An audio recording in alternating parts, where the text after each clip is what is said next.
So we got brand new leaks on PS6. I want to check out this video with Moore's Law is Dead talking about it. We already did this once. We looked at some of the first leaks. This is sort of a new wave of leaks specific to ray tracing. So I will be shutting my music off, and we're going to check this out right now. All right. So I want to move on now to the PlayStation 6 because I think it tells us a lot about how, like, maybe AMD and Sony see how we're going to scale performance in the future for gamers. And okay, so before I even get into the video, before I even like hear what he has to say, I have not pre-watched this.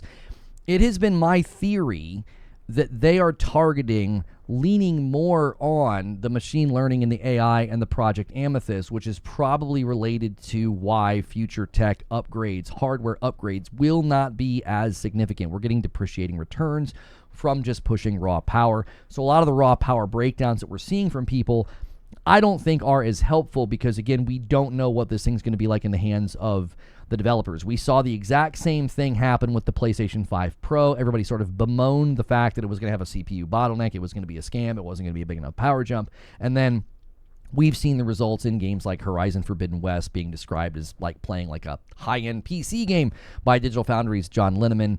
And we've seen, generational leap as a descriptor for AC Shadows. So I haven't even pre-watched this, but it wouldn't surprise me if he's going to kind of get into some of the ray tracing aspects of like why that's a huge component here. Because when we learned that the PlayStation 5 Pro was going to be accelerating ray tracing, I said that would be industry disruptive because so many developers want to leverage ray tracing because it speeds up development time. So I'm very interested in what he's going to say here. It's funny. So I put out this leak for the PlayStation 6. What I will say right now to everybody is I honestly know a lot more, but I can't say it yet.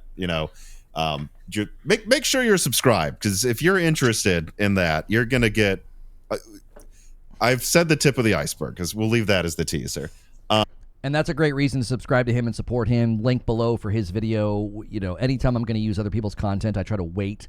I'm also not watching his entire video. I don't want to serve as a replacement. Please support the channels and the videos if I ever use their content. But what I will say is the more I learn, the more like that leaks. Pretty much it's all true. Specs have changed a little bit here and there since years ago when they first planned the PlayStation 6. But fundamentally, the idea hasn't changed. And I think a lot of people, including me, actually at very first saw like something like 2 to 3 times the rasterization performance of the PS5 Pro. Would it be no, it was just the PS5, so maybe not even double the performance of the PS5 Pro in raster, and they thought, oh well, this is very disappointing. But most games that I've seen on PlayStation on the Pro right now are not struggling to run like 4K 80. So if you were to double that, you're kind of there. And like raster and TVs don't go above 120. This really, really speaks to what I was just talking about. There were people that were very quickly acting like, well, the Pro is going to suck. And as he's saying, it's been a very solid and I would even argue an impressive piece of tech for $700. Because I've said this very, very many times. The debate is not about the $700. The debate is about the $250 difference. A standard PS5 digital is $250 cheaper. You can go $450. You can go $700. So you have to ask the question, is the jump in performance worth the $250? And I've said, if you leave the world of consoles and you just think in the realm of tech and upgrades, if you leave that world and you go into the computer world, if you increase the budget spend on a PC build by a measly $250, you're not going to get that big of a leap in performance. And yet, the $250 price difference between a standard PS5 and the Pro is a significant jump in performance for $250. This is how it should have been talked about and framed, but that doesn't do great in, click rates and everything else, right? It's not just about resolution and frame rate, though, says Garrett. Devs are going to want more details and features to games, this is where ray tracing is going to come in, which I believe he's going to get into that. Right now, or if they do, I mean, look, most people don't even have above a 60 hertz TV. Like, I feel like what's going on here is Sony said, what do we need to max out 4K 120? All right, not that much more, actually. And then after that, let's make this cheap and let's just crank ray tracing to 11. So that's what I want to leak this today just to clarify. Because when I said in that leak about the PlayStation 6 that ray tracing is much higher than the raster uplift, I don't think people clicked what I meant by much. And that's, partially my fault. But I can now say that I've seen that it should have 5 to 10 times the ray tracing performance of the base PS5. So that's the same increase that we got in raster from PS4 to PS5. So I know the raster seems disappointing, but I think Sony thinks we've saturated that. And the next thing to crank with a 10x increase in performance is, in fact, ray tracing. But I wonder. Which, again, goes all the way back to my commentary on the Pro when we had those early leaks. This makes sense to me. This is a developer-centric strategy from Mark Cerny and the team there. They are listening to the developers. That is what developers want. I had a very different opinion about ray tracing before I researched it. I thought ray tracing was a gimmick. I thought it killed performance. I thought it was just a buzzword. Developers love ray tracing because it helps speed up the development process. It is a very useful lighting tool that they like. Okay. Also, if you look at the global illumination in Assassin's Creed Shadows, it's completely transformative to the way that that game looks. Okay. I mean, you've seen the side-by-sides. That is just lighting. I don't think people understand how big of a role lighting plays. I didn't understand how big of a role lighting played until I saw those side-by-sides of GI turned on. Once that global illumination was turned on in AC Shadows, it transforms what everything looks like. Color saturation, color vibrancy, contrast of colors. It doesn't have this sort of one, like, almost monochromatic look. It makes them almost pop. And I really do think this is going to play a huge role in making future games and this console really soar and sing and make people say, well, I got to have that. That looks really incredible, because they are not going to be able to wail on the marketing bell of 4K or 8K. I don't think that will be as compelling. I think they're going to have to focus on things like ray tracing and frames per second. Like 120 will be something they might throw around, as well as ray tracing. What you think about that? Well, yeah, I think that totally aligns. I very much agree with that. On the panel side of things and the displays and TVs and stuff, I've been waiting for Sony to be like, we make the device that drives it and we make the output device. Maybe we should think about a unified strategy and be the 4K 300 FPS solution. But they're not thinking about that yet. They are shifting their focus from like, what's raster performance mean to me versus DLSS and AI performance, and a little bit of that is, if you look at what's moving the market, the way games are being developed, is they're really leaning into those features as they're almost plugins and simple code drops for developers to put in there to get higher fidelity and new features and keep up with the groundbreaking tech that comes from those 1 to 2 games every couple of years. So I think, that's absolutely why they're asking AMD to put those features in there, because they want that 5 to 10x speed up of particular workloads. They've identified, if we want to do this thing, then these are the bits of hardware that get run on, right? And we're spending a lot of time in this function. Let's make that a hardware function. What does it cost? What does it take to put it into the architecture, make it an instruction, and just get on with it? And it's a really smart workload analysis and software, hardware, code development process that they're doing for semi-custom silicon, which, everybody's kind of been doing this for a while. AMD used to do it on Opterons. They put in 1 or 2 instructions into server CPUs for big customers. Intel would do it. NVIDIA did it for some AI stuff. But I think this is the deepest level we've seen in these mainstream products of software, hardware, co-design, where it's really going to go to everybody, which is, I think it's exciting. And what he's talking about there, I think, really speaks to how this serves sort of a two-prong strategy. Is you can get more out of a more moderate bump in the hardware. That helps keep costs down for consumer, and that's good. But then you're also, on the other side of this coin, is you're giving developers what they've been asking for. You're giving them more in these features that he just talked about. How if you want to put ray tracing in your game, there's a very limited amount of ray tracing, suite of features available on the standard consoles right now, base PS5 and Series X, right?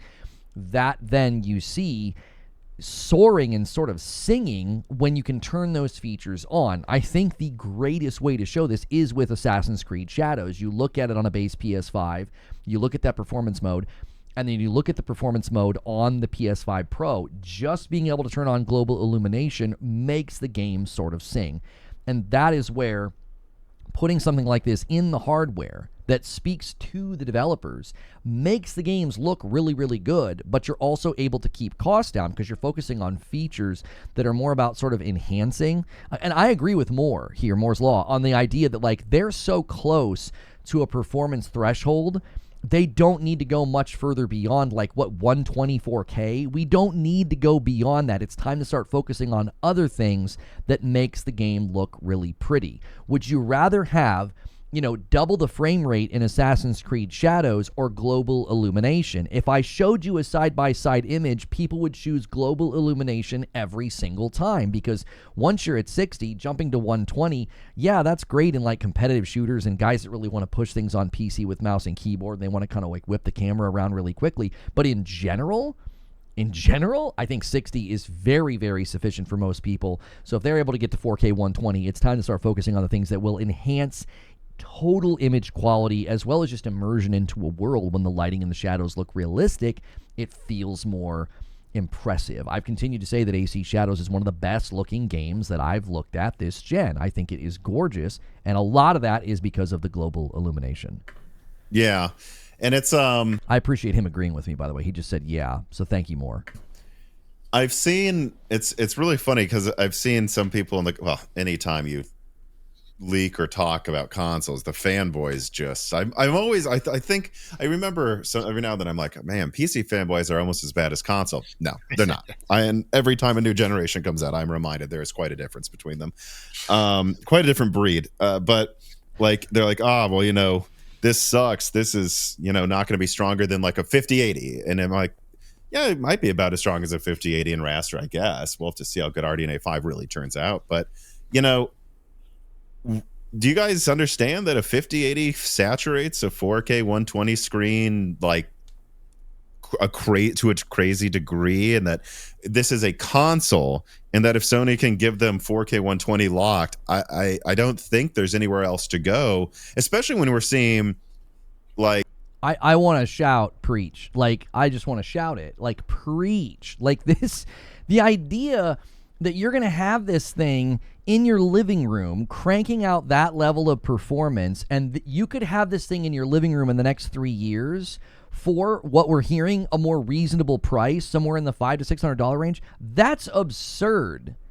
It's absurd. People need a reality check. If you're getting that level of image quality, fidelity, and performance in your living room with a plug-and-play device for $500 or $600, people are obsessing over things that truly don't matter. This is going to be, I think, a huge, huge leap for people, especially the number of people that are just going to be accustomed to 4K 60. That 4K 60 is fine for them. That's going to look incredible. They're going to be like, this is the future, man. I really do think this is where the discussion needs to go. Too good to be true, says 187. I don't think so. We're already getting pretty impressive levels close to that on a PS5 Pro. I don't think it's too good to be true. Eugene says, imagine what Naughty Dog, Santa Monica, and Insomniac could do with bespoke device if they have total optimization access that can reach 4K 120 power. Imagine. Look at what they did with the PS4.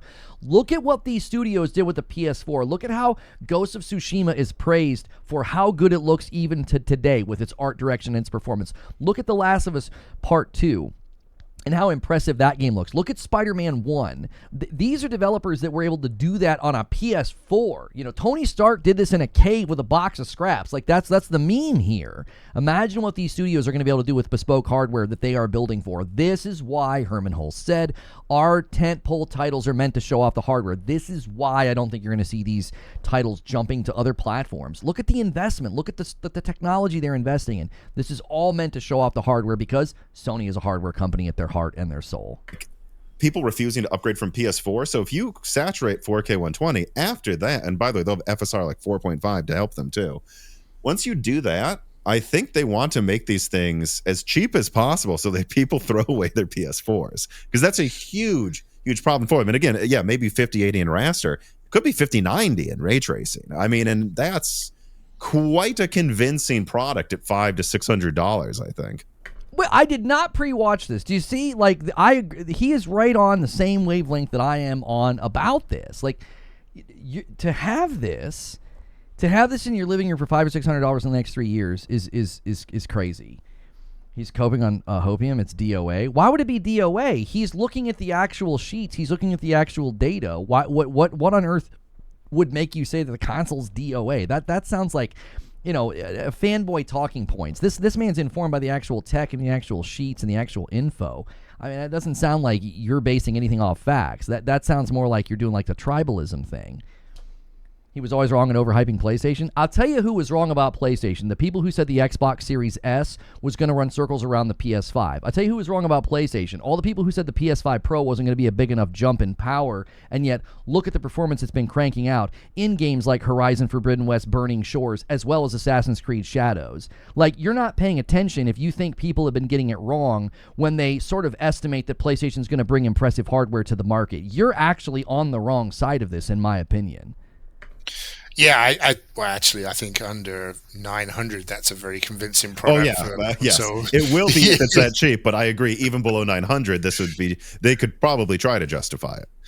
On the subject of price, I think they're going to have a really hard time pushing price beyond the Pro, because if this is the base model, it has to be competitively priced. Even though people are going to be like, well, they don't really have competition anymore. I still think there's a threshold you can't go beyond if you want mass market adoption or broad adoption. You can't have a base model coming into the market at that, at that $700 or $800 price. I just don't think so. Yeah, absolutely. Yeah, it's a massive uplift. It's going to be very well received, I think. And if the problem statement is how do we get people off their PS4s and Xbox One X's, then that's the way to do that with, just, not to mention, right, we just ignored half the equation, which is not only is this 4080 performance, but like less power and a smaller form factor, and it just plug in and work. Like all of the advantages of console there, fantastic, very compelling product for console gamers. I don't think it threatens PC gaming as an ecosystem. No, it doesn't, and that's where I think this discussion really gets lost. I'll get to the super chats in a moment, but this discussion really gets lost and people think that that's what we're actually talking about. We're not talking about a threat to PC gaming or getting PC gamers to convert. This will be a compelling offer to all existing console owners. It will also be a very compelling offer to people who are not opposed to buying a PlayStation or a console in addition to their PC. There's people in here right now that did that because they didn't want to wait on Ragnarok. They didn't want to wait on Horizon Forbidden West. That, they're not going to want to wait on Yote. This is a compelling thing to have something in the market that's putting out this level of fidelity on your TV. I want you to think about sort of the maximum performance and the maximum fidelity of televisions right now. They're talking about a device that's going to be able to give you that image quality and that performance. The average person's going to think, I'm getting the most out of my TV with this device. How many PC owners have really nice TVs that'll feel like that's not a bad price and the games look incredible? Like, if they're actually into the gaming aspect, they're not into the tribalistic aspect of this. This is not a threat to PC. This is another way for PlayStation to cement themselves as a premier hardware option in the market. And we have it on very good authority internally. Their goal has been to close the gap with PC performance. And I think if they want to be competitive and compelling in the Chinese market, especially with efforts like the China Hero Project, this is how they're going to do that. They'll have something in the market that has shrunk the gap on PC performance, which traditionally was very difficult to do. That seemingly is becoming a little bit easier for them. But I think it really does put an X on the Xbox's back of, you better bring the fire, right? This is going to be a right, because battle. Magnus looks to have better specs, at least as far as I could tell so far. There's always the secret sauce, and you never know if there's some special feature, but on paper, it seems like Xbox Magnus is stronger. But if we're being honest, my guesstimate, based on what I know about what's probably going to be the final specs, is it's like 30% faster. So this is a big check on them. Like, if Xbox Magnus comes out and it gives you something around 4090 performance, but Sony's over here with like 4080 super performance and it's 500, Xbox can't get away with trying to charge 800 for this thing, right? And that's another part of this discussion that I think people are not considering because they're comparing like Magnus specs to this specs.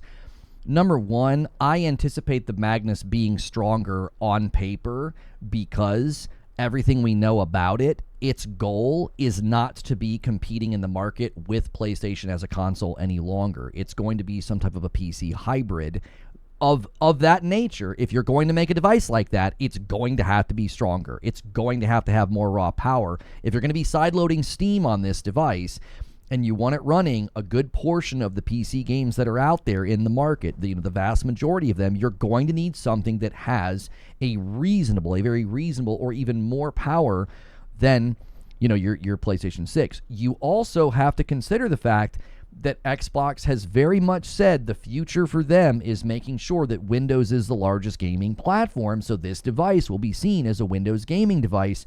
And when we look at the prices of this Asus ROG Ally X coming to the market very, very soon, you can see that Xbox will not be subsidizing these and having these things marked down. You'll be paying a premium price for this device. I think it'll be worth it, because I think it's going to offer quite a bit that we don't presently have. I want you to imagine a future where you have like a PC console in your living room. I'm playing Steam easier than ever before on my television, and I also have a PlayStation 6 running crazy levels of performance for their first-party studio games and leveraging the tech there, and then I'm able to play all those Steam games. That's a great future in my mind. I think people need to quit with the sort of like console war, because there is no console war anymore. Xbox is not trying to compete with the future PlayStation. They are trying to have a cascade of access points: Fire Stick, smart TVs, tablets, handhelds like the Asus, and this PC console hybrid. Their goal is not to do some sort of market disruptive thing where they have like this PC console at a premium price, and that's going to somehow undercut what PlayStation is doing. They have conceded that they're not competing anymore, so the constant battle with fanboys is wasted effort. I don't think you're seeing the future for what it can be and how great it'll be, but I don't see these devices as competing with each other. I think more interesting than two competitors racing to win by 10% at $1,000. I don't really think anyone will notice that difference, to be honest. Yeah, that's right. I completely agree. And the backstop of this is you've got families and consumers that are getting this $1,000 fatigue. It's $1,000 for a phone. It's $1,000 for a GPU. It's $1,000. Everything's $1,000. It'd be quite a zig when everyone else is zagging if they did this next gen. Right. So do you follow it, or do you go the other way? And I think Sony is signaling they're going the other way, but Microsoft might chase them. We'll see. It's going to be a very different console war this time around, and I'm looking forward to it because I'm ready for a new console too. Yeah, it's a lot. It'll be a lot less boring than guys, come on, stop arguing over 10 to 20% teraflops and that's not It's like he can see the chat right now. It's like he's a prophet. It's like he knows that people will debate the finer points of teraflops and power and performance. And did that matter at all this gen? I don't think that it did. Did all the claims and the bluster about the PS5 Pro, did that matter? No, the facts are the facts. These discussions are always presumptive about what really truly matters. What matters is how this hardware is leveraged, and the Pro is showing that a lot of people had no idea what they were talking about, and the PS5 did the same thing. It showed that people had no idea what they were talking about. All that claims like the Series S is going to run circles around it. Yeah, the same people that are saying that were saying those things are doing the same thing this time, and it's just a lot of bluster, and there's not a lot of thought behind it. I want different devices that try to do different things. That's real market experimentation there. And I also think this Canis console, which from what I now know a lot more about that as well, which is for a handheld, so he's going to get into the handheld now. So I'm going to kind of just end it there, the reaction there. So again, I'll have a link below if you guys want to see his entire video. Make sure and support that. I think this shows a good future for different devices in the market that have very different approaches. And I just like that PlayStation's continuing to push the things that I know developers are asking for, because I think that's continued to be the difference this gen. It will continue to be the difference in the future. Giving the developers what they need and what's going to help them build better games is going to continue to have magnetism in the market and make PlayStation's platform, I think, very appealing to me as well as others.